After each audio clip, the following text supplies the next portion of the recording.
Every vendor demo looks great. Here's the checklist that tells you which one actually fits.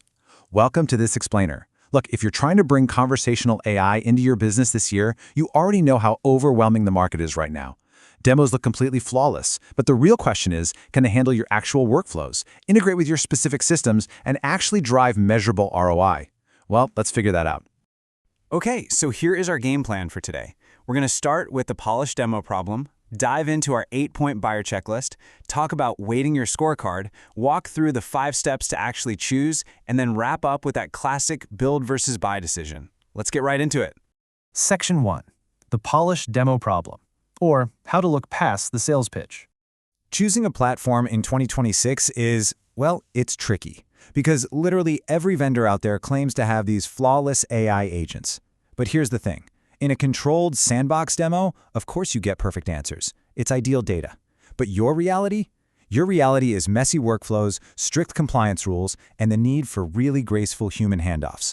A totally sanitized demo on a vendor's data tells you absolutely nothing about how an AI is going to handle real-world operational chaos. Moving to Section 2, the 8-point buyer checklist.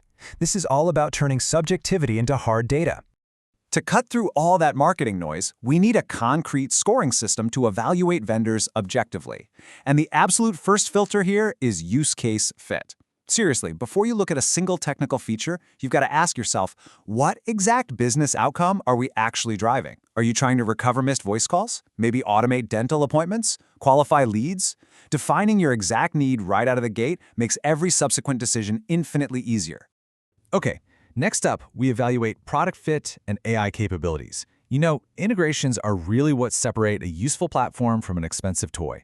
Can AI actually take action inside your CRM or your booking system, or does it just spit out text? You've also got to look at omnichannel support. Does the logic hold up across both website chat and voice calls? And crucially, is this just a basic chatbot, or is it a true agent capable of multi-step reasoning? The second half of our checklist focuses on operations and business terms. Now, if you're in healthcare or enterprise, things like HIPAA compliance and audit logs are completely non-negotiable. You also need to verify deployment speed, like can you build workflows quickly without needing a massive dev team? Also, make sure you demand reporting features. How are you going to track missed call recovery or actual ROI? Oh, and finally, watch out for pricing traps. Hidden integration fees or surprise overages will absolutely kill your budget. Section 3. Weighting your scorecard. Because we have to prioritize what matters most to you.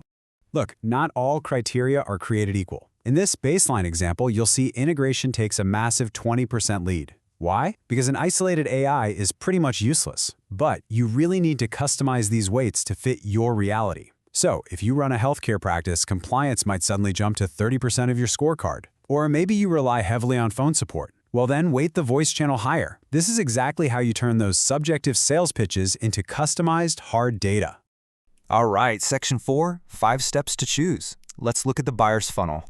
This 5-step funnel is here to prevent some highly regrettable and expensive mistakes. Step 1, define your exact goals. Step 2, map your customer journey so you know exactly where the AI needs to step in. Step 3, score your long list using the criteria we just covered. Now, step 4 is the real game changer. Shortlist your top vendors and force them into a real-world pilot on your actual data. Never, ever rely on their pre-built demo. And step 5, before you sign anything, make that final build versus buy comparison. Which brings us perfectly to Section 5, the build versus buy decision. Let's make that final strategic choice. Right before you pull the trigger, you might face the classic engineering dilemma. Should you just build this whole thing in-house? Well, building gives you high control, and that makes sense if you need highly custom workflows or if AI is literally your core intellectual property. But honestly, for the vast majority of businesses, buying a platform is the far smarter path. It gives you a faster launch, proven workflows, built-in support, and it drastically lowers your ongoing operational burden. To wrap things up, I want you to ask every single vendor these uncomfortably specific questions. Literally, print these out.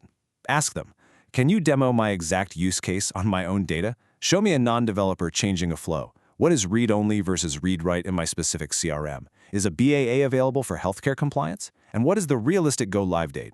Asking these specific questions is how you calculate the true total cost of ownership and avoid the sticker price trap. So I'll leave you with this final, critical thought to ponder. As you evaluate platforms, look at your top vendor and ask yourself, Are they ready and willing to run a real-world pilot on your own data? Because if they aren't willing to prove it live, well, you aren't really buying a platform. You're just buying another polished demo. Hold them to a higher standard and go find the AI that will actually transform your business.